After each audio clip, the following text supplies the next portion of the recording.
thing billowing, bursting forth with the power of 10 billion butterfly sneezes. This is Wine, Money, and Song. And if you're interested in wine and you want to learn about the best values in wine, please subscribe. On April 1st,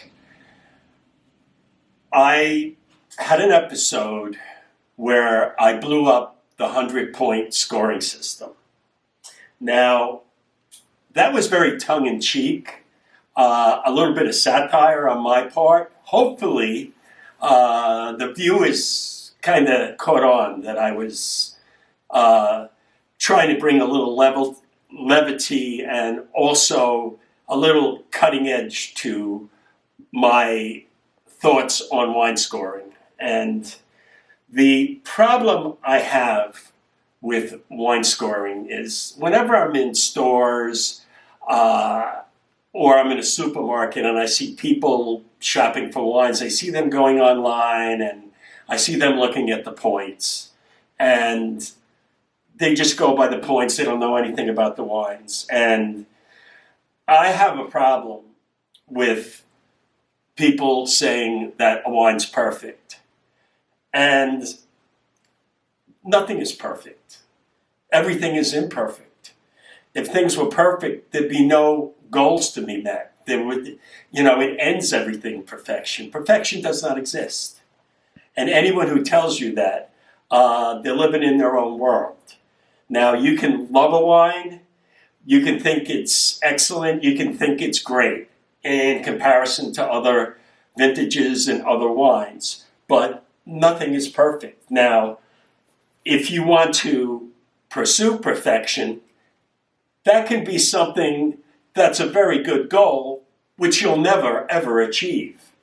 Now, people who work at these goals, you must be persistent in your actions of pursuing, searching for that high level of quality. And it's impossible to achieve perfection, but if you work hard enough and long enough and smart enough, you can achieve excellence and maybe even greatness. And that's what we should be looking at and understand. We will never reach perfection. It's very abstract and it really does not exist in the world or in the universe. So if you take a look at baseball players, if you hit 300 in baseball, which means 3 out of 10 times you get a base hit, they put you in the Hall of Fame. And guess what? They put you in the Hall of Fame, you fail 70% of the time, and you're still considered great. So you have to fail a lot in life. And once you fail, hopefully you build off of those failures and it drives you to the goal, to that achievement level that you want. But you're never getting to the top because you can't see the top because the top keeps going on and it keeps changing. I remember when I was a kid, and I don't know how many thousands of hours I played baseball. And I kept trying over and over and over. And I was never able to achieve that level, let alone of perfection, of even excellence. Greatness is for only the few who achieve over a long period of time. And you have to get used to that in your life. This is more a philosophical question outside of wine. But having people say a wine is perfect, it doesn't exist. And all those wines I mentioned in that episode, they're great wines. They're great wines. They're wonderful wines. I chose 3 wines that are considered the greatest of its type or one of the greatest of its type. But perfection, no, it doesn't exist. And the one thing I want you to do is I want you to enjoy the journey. The trip is where you benefit from the experience in life and working hard towards something. Before I go on, I have 6 wines that I've had recently, and I have mixed emotions about all 6. Some that I really liked a lot, and a couple I didn't like. But understand that this whole idea of perfect wines and great wines. All wines shouldn't be great. If they were great, they'd be boring. If everything was the same, they'd be boring and you get tired of them. And the key thing is to understand and enjoy the differences between each wine. And people should try different wines. They shouldn't be just drinking one or two wines. You should be trying. There's such a cornucopia of wines around the world that are accessible here in the United States from all over the world that are very interesting and all different. And they're not comparable to each other, just like children. You know, you can't compare children. You really can't compare wines. You can like one more than the other, you know, that's fine. But, all right, this last few weeks I went out and I went shopping at the New Hampshire state liquor stores. And they sell about 90% of all the wine in New Hampshire. And they have a huge selection. And they had a good selection of Frog's Leap Winery, Napa Valley. And I've had those wines before, and I've always kind of enjoyed them. Very understated wines. And the owner and winemaker is John Williams. Very, very interesting story about John Williams. When he was going to the University of Davis in California for winemaking, he worked at Stag's Leap Winery for Warren Winofsky.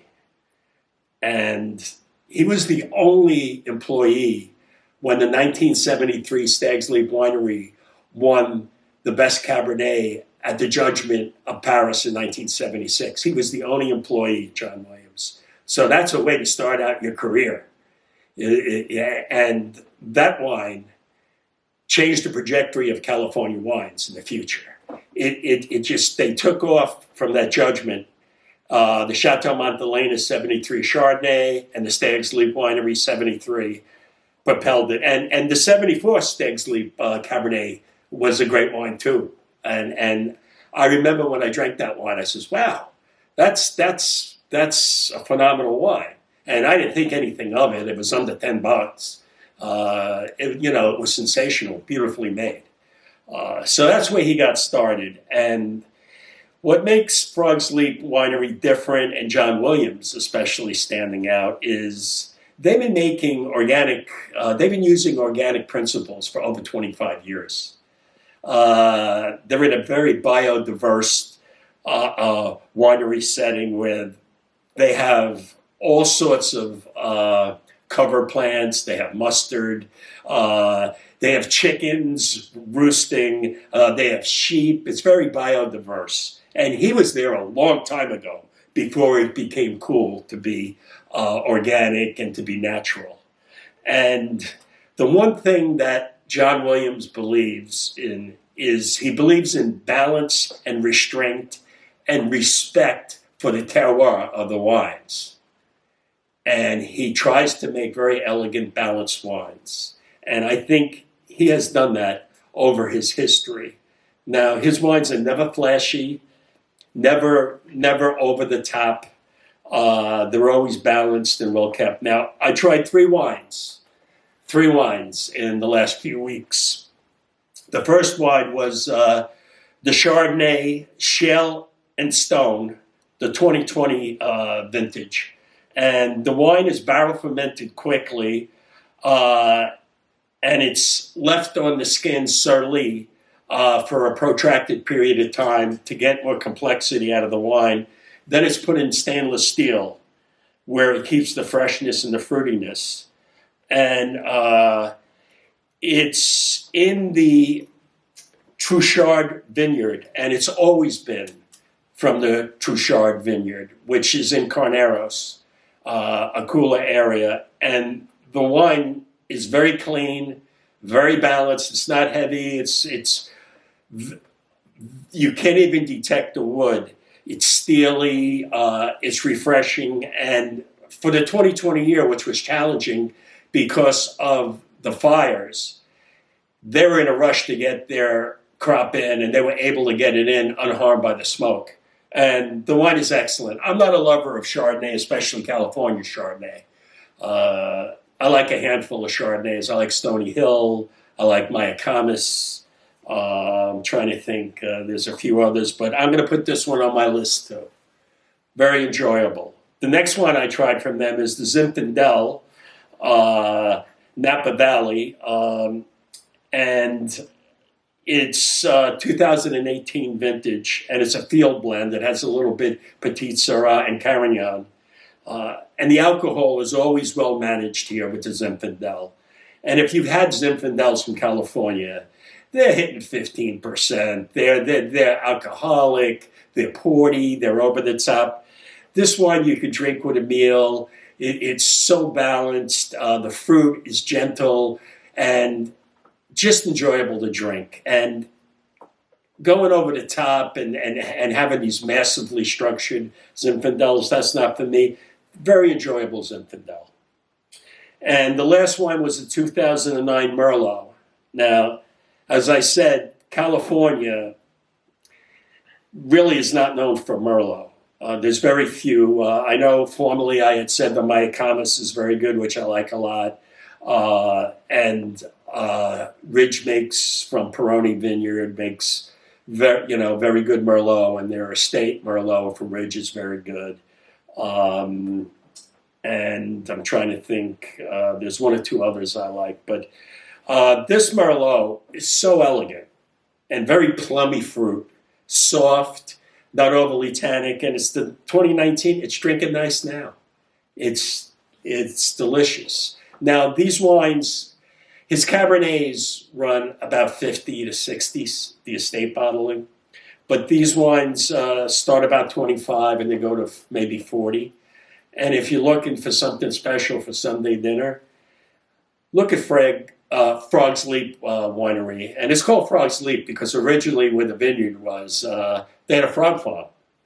So there was frogs hopping all over the place originally. And they have a beautiful label of the frogs springing out. So put that on your list. Look into that. And they're outstanding winery. Now I'm going to go on. We have the good. Now, I'm not going to call them bad, but they can be a little ugly. The first wine that was ugly is the 2020 Kirkland Pinot Noir, Willamette Valley from Oregon. And I've been telling people to be careful of 2020s, especially Oregon. A lot of smoke damage there, a lot of taint. And I like the Kirkland wines generally. Sometimes you can get a real value, but this wine has no character. It's not flawed, it's not dirty, but it is just dumb and just sits there in your glass, and I found it difficult to drink. I didn't feel it flawed or anything, but uninteresting. And when it's uninteresting, I don't want to drink it. I'd rather have something else. And the second wine is another wine from Oregon called Golden West 2020 Pinot Noir, and it's called The Promise.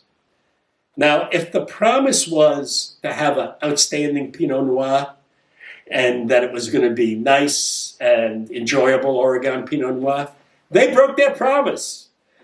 They did not keep the promise. That wine was, I wouldn't say nasty, but it was, I couldn't identify it as a Pinot Noir. I couldn't identify it.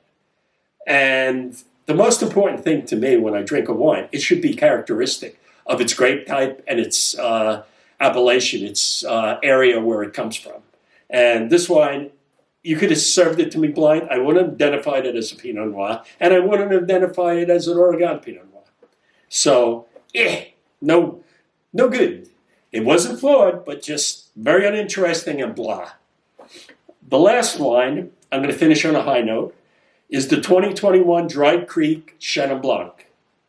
And Chenin Blanc, there used to be over 2,000 acres of Chenin Blanc in California. I think now there's maybe 200. Back, I remember in the 70s and the 80s, everyone had a Chenin Blanc. And a lot of times they left a little residual sweetness. And it was a great wine to have as a picnic wine, afternoon drinker in the garden on a warm day. And the only other Chenin Blanc, dry Chenin Blanc that I remember, which was outstanding, was a Chapelet. Chapelet always produced an outstanding dry Chenin Blanc from Pritchard Hill. And if you have a chance, try that. The Dry Creek, David Stair, was the founder of Dry Creek, and he always had a dry Chenin Blanc, even though it wasn't popular, and always made an outstanding one. And this one is stainless steel fermented. It's only picked at 20.8 bricks. A lot of wines are picked at between 24 and 28 bricks nowadays. And they're picking at less than 21 bricks. So the wine is very clean, high acidity, fresh. The grapes come from Clarksburg, which I believe is in the Lake County area. And it produces a very clean, it's not overly complex, complicated, but just so easy to drink and delicious and nice fruit and quaffing. You don't have to think too much. And it comes from a sandy soil. So I'm going to finish up with that thought. And just remember, on your road to drinking wines and finding wines and wines of great merit and excellence, it's got to be the going, not the getting there. That's good.